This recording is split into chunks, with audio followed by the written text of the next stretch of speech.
প্রতিদিনের মতো সোমবার দুপুরে স্কুল থেকে ছেলেকে আনতে যান আফসানা আক্তার টিয়া, কিন্তু ছেলে একা বাসায় ফিরলেও ফেরেননি মা আফসানা।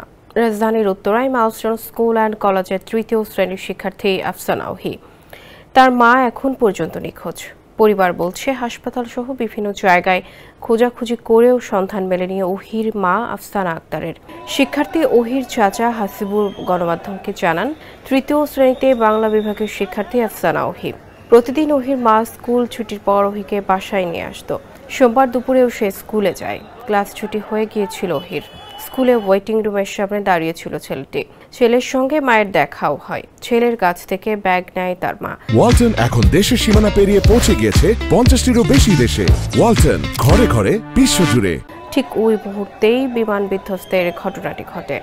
সব হাসপাতাল খুঁজেও এখনো কোনো সন্ধান মেলেনি তার। তিনি বলেন, ওহি নিরাপদে বাসায় ফিরেছে, কিন্তু তার মায়ের এখন পর্যন্ত কোনো খোঁজ পাওয়া যাচ্ছে না। উত্তরা দিয়াবাড়ি ফায়ার সার্ভিসের সামনের একটি বাসায় থাকতেন তিনি।